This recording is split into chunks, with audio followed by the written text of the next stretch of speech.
today, Kokomi, who has invited me, my co-panelist, moderator, media, and the audience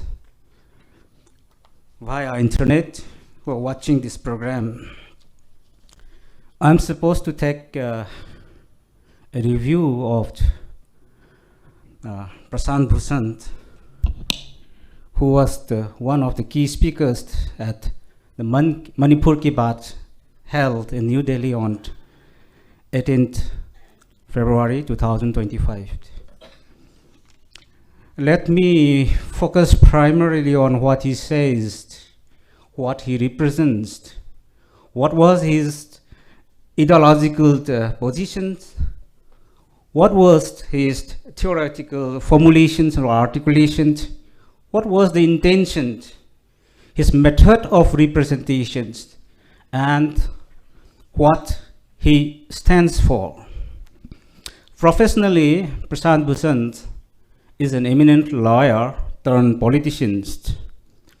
But in this particular programs held on 18th February, he was representing himself as a mixed baggage of the ill-informed or ill-intentioned lawyer come politicians standing proudly for his client, and for various political reasons, he have even forgotten his credibility as a lawyer, and they're full of misrepresentations and anachronistic representations. Let me focus on, these are all interrelated. The ideological positions, theoretical formulations, intentions, and method of representations were all complementary and reinforcing to one another. The victim, as Noni pointed out, is truth. He was not there to solve the Manipuri issue, but rather to exasperate the situations on behalf of his client. Let me say, ideologically, he cunningly tried to project himself as a man of principle, standing for something called Swaraj, freedom. And it's a worldview, it's a big worldview, and where he would be obviously saying that powers are corrupt, men are corrupt, everything is bad because of power, and my responsibility is to help power myself so that the idealhood intended inside human being is recollected and reinforced through a political movement called Swaraj India. That's the whole ideological positions. Everything is bad except when our party will come to power. That's the ideological position that he has held. So he was with pro-anti-establishment, he was with Aam Aadmi Party, but then he was not satisfied with any other thing, so he keep on shifting. So there is ideological fluctuations in ideal and utopian articulations that he is. Theoretical articulations and formulations where he tried to project himself and the message that he conveys and the implications that it could have in relation to the Manipur disturbance. Let me point it out. Number one, he says he talk about decentralization of power. It means more power to be handed over to the deserving people who are claiming for it. He says, talk about a unitary state is not good, etc. These are all passing remarks, but something which I could clearly see. I mean, the intention is very clear. He talk about decentralization of power. It means more autonomy to the presumed fragments. This stems from the assumptions that everything that existed before the evolutions of one unitary structures were segments, and that needs to be, given some kinds of autonomy. But then these ideas arose from his presumptions that the boundaries that exist in today across the world are artificial. This is a pseudo-anarchist position highly endorsed by scholars, Western American sponsored scholars of the borderland theories, which says that the tribes before independence were all independent. The whole idea of cross-border tribals and cross-border ideas and the demand for for a what you call borderless border. In fact, it says it should be borderless border in the sense that the boundaries that exist today are artificial. It should be dismantled. If there has to be a boundary that comes up now, then it has to be based on either ethnicity or based on common assumptions of being a nation or whatever it is. So he's talking about like decentralizations of power and autonomy, but then because this has to be carried out by dismantling the artificial boundaries that exist today. At the same time, he's very clever enough to say that, well, it's not timely for the established countries to dismantle their boundaries. Here comes his endorsements of Article 1 of the Constitution, where it says, India has the provisions to annex more territory, to add more territory, but no right to succession. Or otherwise, boundaries can be formed by parliamentary legislation within the country itself. So he's saying that, within the bounds of the Constitution. So he's trying to, projecting himself to be an anarchist in one sense, where he talk about borderless boundary. But when it comes to India, he would support India's expansionist, territorial expansionist intention, plus keeping the integrity of India intact, but the possibilities of expanding more territory or the possibilities of creating more boundaries along ethnic lines. That's something that he is trying to endorse, and it has implications on the Joe Cookie, settler colonialists who have been expanding for a long time. The problem with this proposition is that Manipur has a totally different historical context.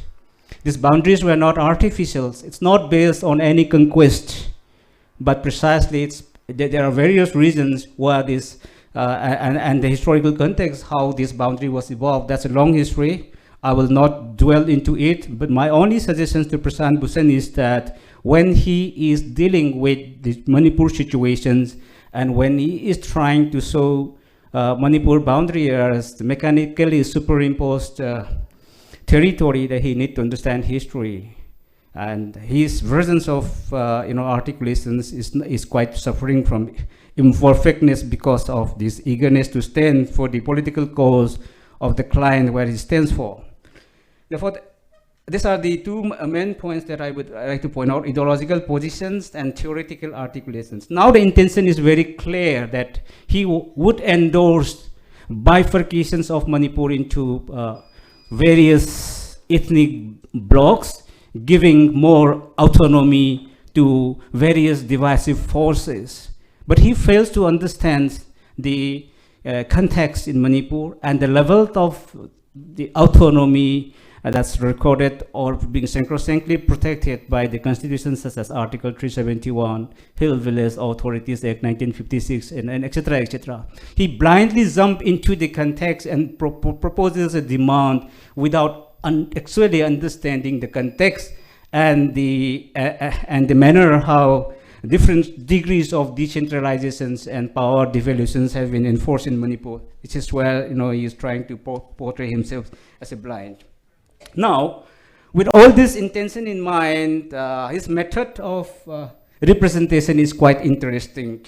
He falls into the trap of what I would like to call, a dichotomous conflicting binary approach, where he tries to identify Meitei with Valley, Hinduism, majority, and culprit.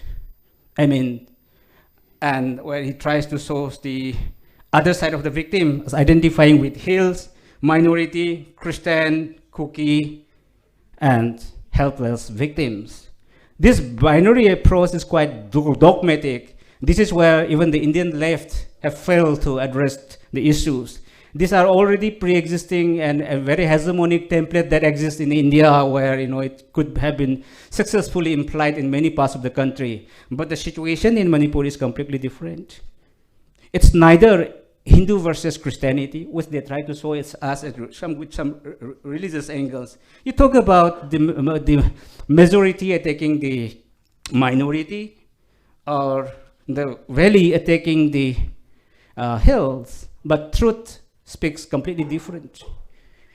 In the first instance, on 3rd May and elsewhere, it's the majority Cookie Joe terrorists who were attacking minority Meiteis living in those hill districts. Number one. And later on, it is the so-called minorities with sophisticated arms attacking the Meiteis in the Meitei-dominated valley districts in the peripheral and the vulnerable areas where they have been repeatedly attacked and their villages being plundered and looted. So these pre-existing domestic templates of showing the Meiteis as always majority, as always, like Hindus and then valley, etc., attacking the Kuki, Christians, or the minorities. These are not actually valid when when true information comes into being. These are some of the corrections that can be made. There are so many corrections that one can make, but it's not time, actually, with limited time period. I don't have to deal on what he says. All that I am trying to say is that he falls into the trap of borrowing a pre-existing domestic binary approach. This is what I want to say. So methodologically, he suffers a lot. Then, interestingly, his primary attack was on the BJP at the national level. He says like BJP is responsible for divisive forces and etc. And when it comes to Manipur, the attack is not on BJP. Well, it's the BJP regime, but the attack is not on the BJP. But everything he tried to personify Mr. Biren Singh, the former chief minister, as responsible for everything. And when attacking, personifying the ongoing disturbance with BJP and leveling him with so many criminal charges without any valid verifications, this is where his credibility as a lawyer is completely damaged. And when he is trying to project Mr. Biren Singh as responsible for fueling insurgency, for all these disturbances that has been going on since 23rd March, he is covering up the facts. He is misrepresenting the situations, hailing one person responsible for everything, hailing the former CM as in absolute control of everything, that it is designed. That's what he's trying to say. He says, what he tried to say is that Biren is responsible for all these things, and he did it primarily because of his interest in illegal business, for power, etc., etc. While attacking Biren Singh, Prashant Bhushan doesn't attack the BJP regime. Maybe because there are many BJP MLAs among the cookies and he don't want to attack his client. That may be one of the reasons. But here in the context of Manipur, when he attacked India, it is the BJP regime that he strikingly in 1-2 sentences hailing the BJP as responsible for divisive policy. But when it comes to Manipur, his primary concern was attacking on Biren, hailing him responsible for everything, distorting and covering up the various agencies and forces among the Kuki terrorists, and even the involvement of deep states and the security personnel who are reportedly siding with the Kuki aggressors.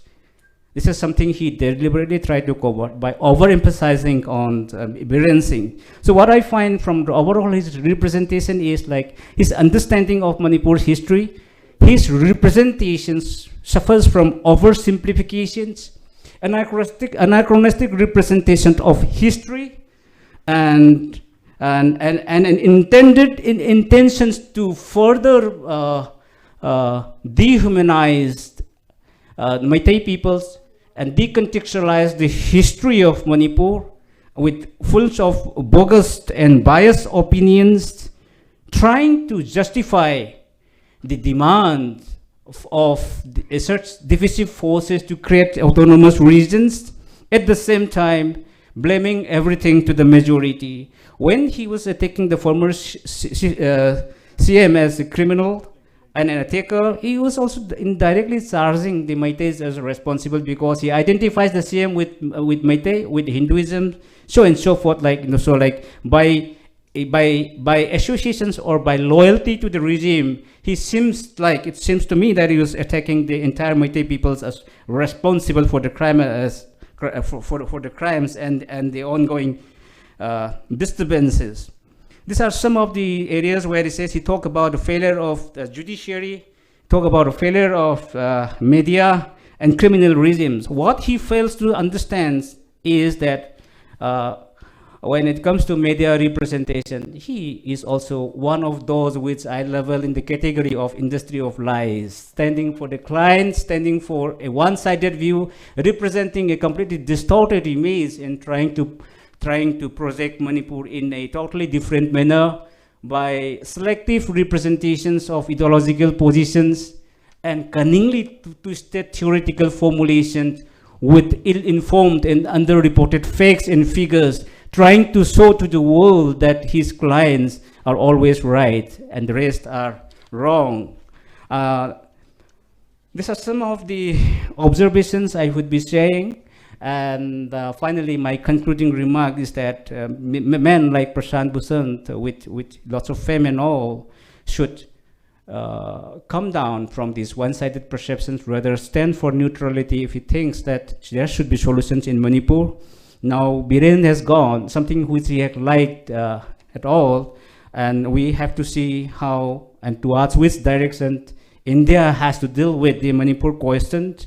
The situation still is under observations. It's an incubation phase. It may explode, it may not explode, but we will have to wait and see. But Manipur ki baat, there is very little thing to learn from men like panelists like Prashant Bhushan, but he should come out with change for a durable order in the disturbed Manipur. And when I think I should wind up here, it's not genocide as he pointed out, and well, I am sure he will have a second thought next time when he appear for a complex situations like Manipur. Thank you all. Thank you very much.